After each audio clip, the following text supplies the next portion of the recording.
So if I could just say to single mums, sometimes we can get focused on the challenges and the difficulties, but I would say that it's gratitude is really important. Having a good attitude that will stop you from spiraling down into that feeling sorry for yourself and life is tough. When we have gratitude, it changes our whole perspective in life.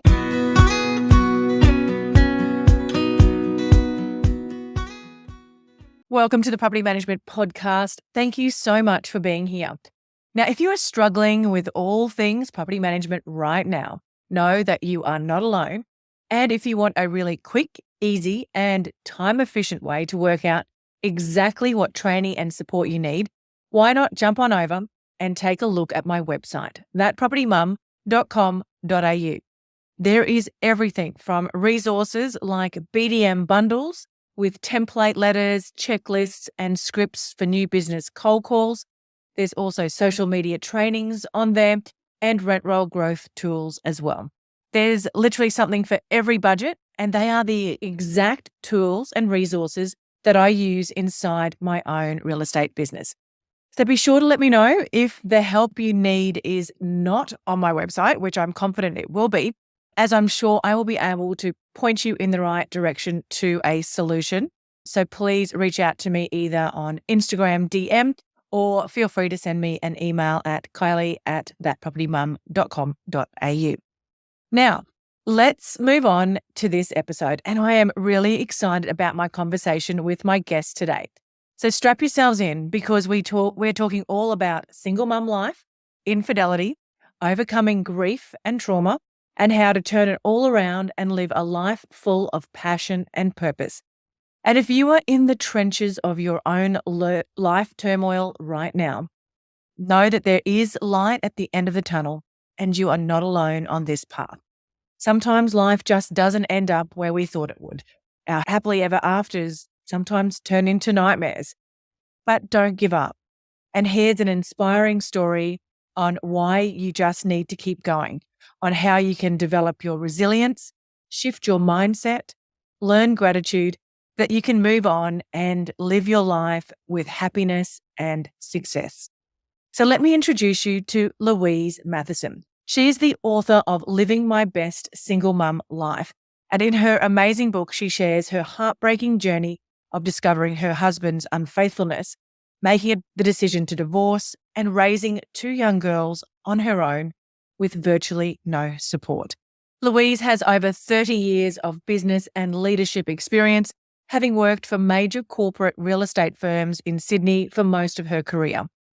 She moved to the Gold Coast in 2020, where she established a design and construction business within the healthcare industry. Louise has an absolutely amazing story, and I think you will find her journey very inspiring. So take a listen. Thank you so much, Louise, for joining me on the Property Management Podcast. Now, before we dive in, can you just share with our audience a little bit about yourself and how you got started writing books and doing all the amazing things that you're doing right now? Well, thanks so much for having me, Kylie. It's a pleasure to be here today. So a little bit about me. My background is corporate real estate. So business is my background, business and leadership for over 30 years. So in Sydney, I was working in the corporate world, in corporate real estate for many years. 2.5 years ago, I decided to leave Sydney and move to the Gold Coast. And I came here and started a business, a design and construction business called Design Doctors Australia. And that is a construction business in the healthcare space. And while all of this was going on, while I went through COVID and while I was moving and setting up the business, I also started writing my book, Living My Best Single Mum Life. So those last couple of years through that process has been quite busy. I can absolutely imagine. So tell me a little bit more about your book, Living My Best Single Mum Life, and maybe share a little bit about the story that led you to writing that book as well, because there's quite the story there as all of us have our different stories and our different journeys. So yes, so my book is about my journey. So going through divorce, infidelity, and then 14 years as a solo parent. So in the book, I talk about all the things that I learnt through going through that process and all the grief that I had to deal with and the healing process that I had to go through. Then moving on to establish myself in a community so that I had good people around me, and becoming the breadwinner, and working through that, through raising children.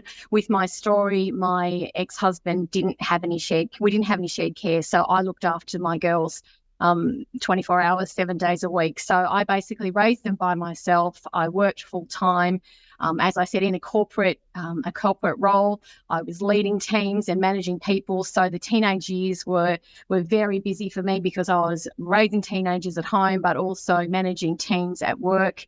And so it was just constantly managing people and trying to, it was a bit crazy. Keep your sanity. Yes, exactly. But we got through. So there must have been some challenges along that journey. And what are some of the tips or the tools that you can share with other working mums? I mean, my journey is very similar to yours in some aspects, and I'm sure a lot of people listening can definitely resonate with it as well. So what are some of the tips or tools that you can give us to help us navigate some of those challenging periods? So I think for me, setting good boundaries was really important for work. So when I went back to full-time work, I spoke to my potential employer and said, look, I'm a single mum. I can't be here at 6 or 7 o'clock at night. I have to, leave at 5. If that doesn't work for you, then I can't be here. So I kind of set boundaries for my employers. I also set boundaries because I was in a leadership role. I did sometimes have to go to functions after work. So I set boundaries in terms of I would go as soon as the function started, see who I needed to see, and then leave as soon as I can. So things like not having late nights and no late nights drinking and things like that. I just had to make sure that I was in a good place. I couldn't afford to get tired. I couldn't afford to get to that place where I didn't have anything to give because I was giving out so much to everybody else. So there was just a lot of boundaries that I had to set in my workplace and with my family at that time. And you talk about one of the topics that you talk about is, how you turn all of the grief and that bitterness, and especially if you've been when there's infidelity, that rejection and that shame around rejection. So what did you do? And I'm assuming you share all these strategies in your book, but yes. How did you continue running businesses and, working full time and looking after yourself? Yes. So at the beginning, when I first broke up with my husband, I was working part-time in our business. So I wasn't working full-time at that stage. But it was still very difficult to, in the mornings, the grief was so intense, as people who have been through a divorce will know, and particularly when infidelity is involved, there's a whole new level of grief with the rejection and you questioning your value, and that the person that is supposed to love you has rejected you. So all of that you have to work through. So there was mornings where I was on the floor just in so much grief, but having to pick myself up and go to work, and bawling in the car on the way to work, but pull myself together when I got there. So the only thing I could do was just walk through it. But I was very fortunate. I had a really good support network. So that was one of the key things. I had people around me who I could talk to and talk through it with. Another thing I found was accepting what had happened. As hard as it was and as painful as it was, the sooner that you can accept what's happened, then you can start to work a new life out for yourself. And I remember making the decision right at the beginning, despite what had happened and despite the pain, that I was going to make and create a life for myself and my kids that I loved. And that's what I did. I chose to work through all the healing. That was a process, and everybody's different, and you have to deal with the grief. So I worked through that. We had great holidays. I created a great environment for the girls. We lived in nice places and we had beautiful people around us, but we created a life that we wanted. And that's where I came up with the title of my book, Living My Best Single Mum Life. I had this attitude that I was going to create a life that I loved. Okay, tell me, would you like to make maintenance your superpower? Well, you can. And you don't even need to tell anyone. It's all thanks to Tappy, a powerful property care software that takes all the pain, stress, and chaos out of dealing with maintenance and turns it into a predictable process that is reliable and frictionless, where every maintenance process is a smooth experience for everyone, with value adds that your owners and tenants will absolutely love. And it seamlessly integrates with your property management software too. And here's the bonus, it can actually help grow your business as well. And if you're rolling your eyes at me right now and thinking, yeah, right, I've heard all this before, then do yourself a favor and book in for a demo at tappy.com.au. Mention That Property Mum and receive 1 month free on Tappy. I love that. And I think a lot of people who are listening who have gone through similar things will probably find a lot of inspiration from that. I certainly know that I have just found, I felt like you're speaking right to me right then and there, because it is some days you can't even think clearly to function, let alone have to get out and, pack school lunches and, worry about what kids have got on after school and, then, driving them around to their activities. Or it is very hard to function and get out of bed, let alone then juggle everything you do. And when you say the work and moving through the grief, what did that look like for you? So at first there was a lot of the anger and the bitterness was a hard one. And that's really natural. It's part of one of the stages of grief, but it's really natural, particularly when there's been an affair. So I had to physically work out my anger.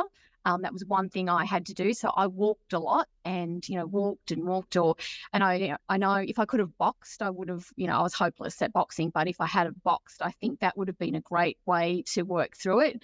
I know some women journal, so that's how they sort of deal with it.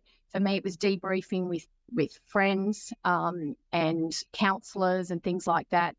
But it was, as I said before, accepting what had happened, accepting my value and understanding that no matter what he did to me, I still had value. There was still value in me. There was nothing that I could do that to change the situation.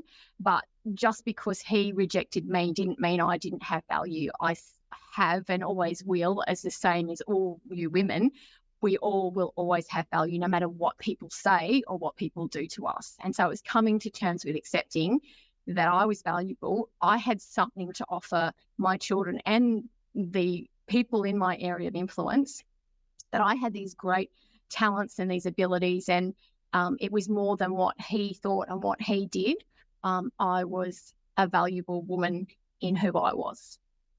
That's fantastic. That's so beautiful. And one of the other topics that I love that you touch on is your finding your uniqueness and the importance of passion and purpose in our lives.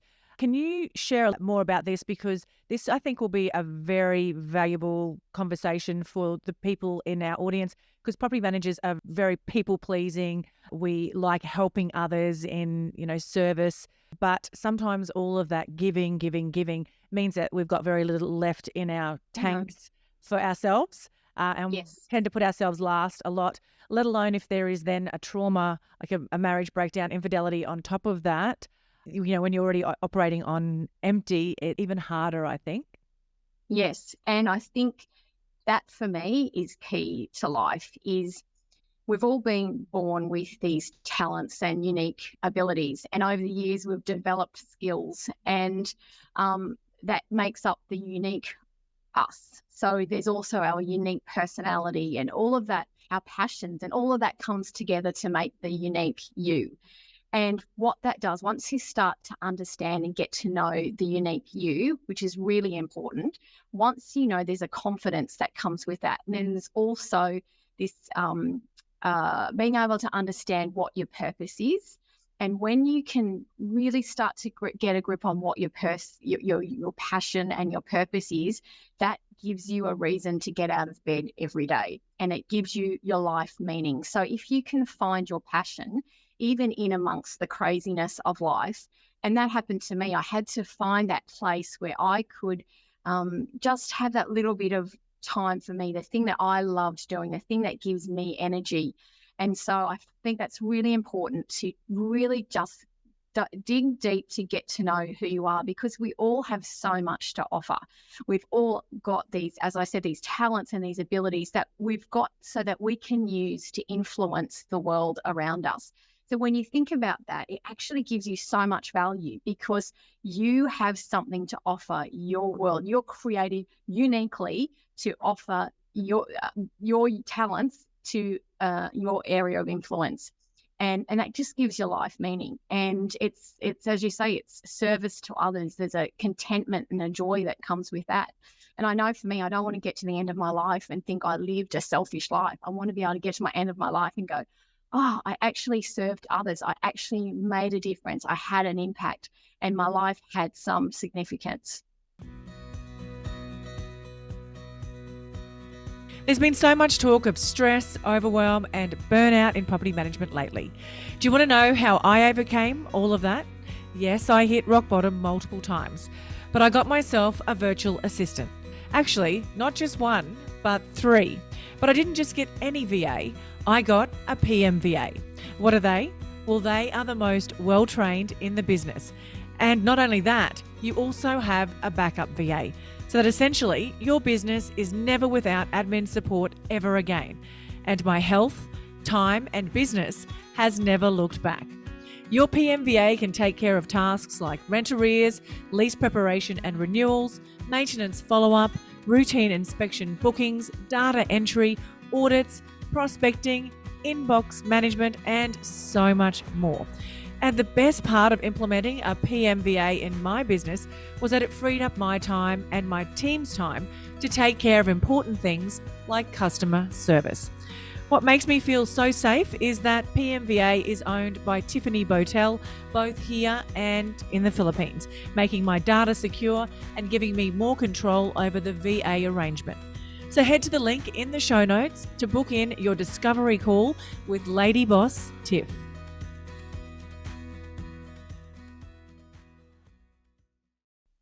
Fantastic. So how did you go about, did you have a bit of a process for finding your purpose and passion, and maybe just share a little bit about that deeper passion and purpose that you are here to impact and serve? Yeah.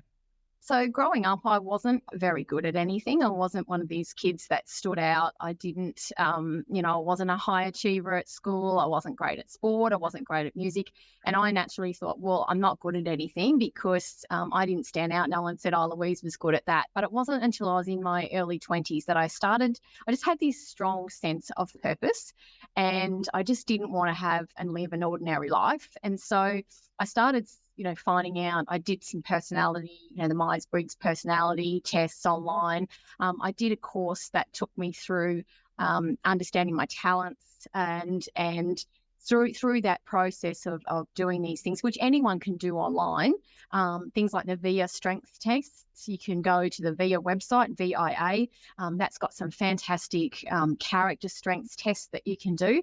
And I finally started to understand there were these things that I was actually really good at, like creating fantastic relationships and encouragement and leadership and taking people's potential and maximizing their potential.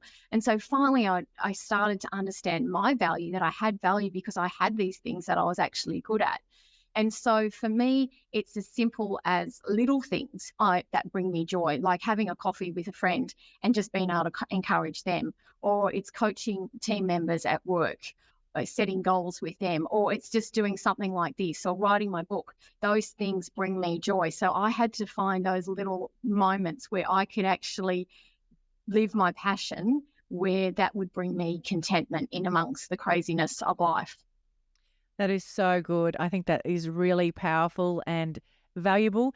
And I feel like I'm on the cusp of that journey right now, trying to work out. I do have a purpose, and I just need to sort of hone it in a little bit further now. So That is such Yeah. valuable advice. Obviously, you love personal development. You've done all the personality testing, and I'm sure there's lots of other personal development tools that you use. But around our topic of empowering single mums, can you share a personal development resource, a podcast, a book, or something that you feel will really be valuable for all the single mums out there listening? Well, as I said, the VS Strengths Test, that is one I recommend to go and do online.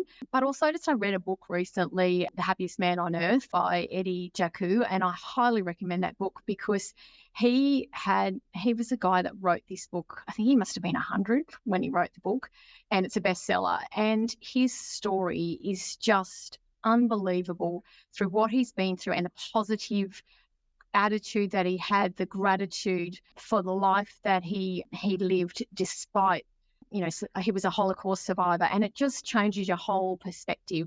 So if I could just say to single mums, sometimes we can get focused on the challenges and the difficulties, but, I would say that it's, gratitude is really important. Having a good attitude that will stop you from spiraling down into that feeling sorry for yourself and life is tough. When we have gratitude, it changes our whole perspective in life. And there's so much for us to be grateful for. We all have so much. And that was something that I had to work on over the years because, I would often get resentful of my ex, that he had a life that, he could do anything he wanted and go wherever he wanted. And I was restricted to looking after the children. And so I had to work on that, my attitude, and I did that through being grateful and realising, what good things I had in my life. And that's a really valuable mindset shift right there, because it's very easy to get into that victimhood mode and mentality when things aren't going well. But unfortunately, the only person that doesn't serve is yourself. You're the only one that's hurting. And I think it's something else, and I think it's important to touch on as well, is being that role model for your kids and teaching them, like life is hard and life isn't perfect, but if you can survive this, you can survive anything. Has that been part of what you've tried to achieve as well? Yeah, look, I think my kids have grown up with a real understanding of, life's not always easy and life doesn't always work out the way that we hope it would. There's lots of things in life we can't control. There's things that we can, but there's lots of things that will happen to us that we can't control, but how we approach it and our attitude towards it and the choices that we make as well. And that was one other key thing, is I had to always make good choices. Otherwise, you can really have to live with consequences. So, for example, just things like dating. When you're dating as a single mum, it's really important to make really good choices when it comes to dating, because you've got children that need to be looked after in that situation as well. And I've seen some women really get that wrong. And so for me, I sacrificed a lot because of that, because I wanted to do the right thing. So I think making really good choices, I think when you're making a good choice and when you're making a bad choice. And as a single mum, that was, my girls saw me make some really good decisions over the years that we benefited from. And I'm not perfect, I made mistakes as well. But yes, my girls have sort of seen that life doesn't always go the way that, we hoped that it does. But they can see that it's all about your mindset and choosing to work through it and, just being positive. Yeah, developing that resilience piece as well, I Correct. think, as well. Yes. Yeah. Yes. And that's right. And we are all human as well. And I would love to hear a little bit more about the dating side of things, but we might save that for another podcast episode. So thank you so much for joining me. How can our audience connect further with you? I've really enjoyed this conversation. So I've got a website, so louisemathison.com.au. I'm also on Facebook and Instagram. So my book is also available on my website and on amazon.com.au. Make sure you go to the AU site. So yeah, that's me. Amazing. I will share all of those links in the show notes. Louise, thank you so much for joining me. I am so grateful to have connected with you. Yes, thank you, Kylie. It was awesome. Thank you. Property inspections, entries, exits, incomings, outgoings, routine inspections, whatever you call them, you have to do them. And I remember when I first started as a property manager, you had to handwrite the reports and take notes on a digital camera, then upload the photo memory card to your computer and hope and pray that they weren't all blurry or your computer had enough memory to store them. But gone are those days, thanks to Inspection Express.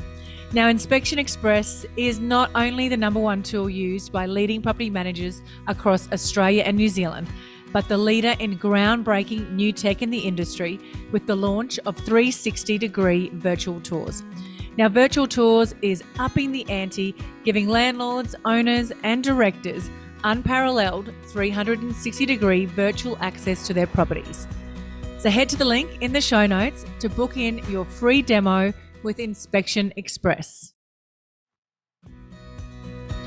If you love the Property Management Podcast, you've got to check out the PM Collective, hosted by my friend, Ashley Goodchild. She discusses things like how to have awkward conversations about pay rises, yes please, how to raise the bar in property management, and why so many people just seem to fall into the industry. You've got to love stories like that. She'll leave you with great advice, actionable steps to take, and let you know that you're not alone in any of the challenges that you face. So be sure to check out the PM Collective wherever you get your podcasts. Can I ask you a quick favour before you leave this episode? Now, we all know how important reviews are for businesses these days, and mine is no different. If you could spare just a minute to follow, rate and review this podcast, it would mean a lot to me. In fact, what would get me super excited is if you share this podcast with someone in the industry who you think might need to hear some of the episodes right now. And if you'd like to find out more about working with me or any of the products I have to help you start, grow or scale your property management business, head to my website, thatpropertymum.com.au, or check out the links in the show notes.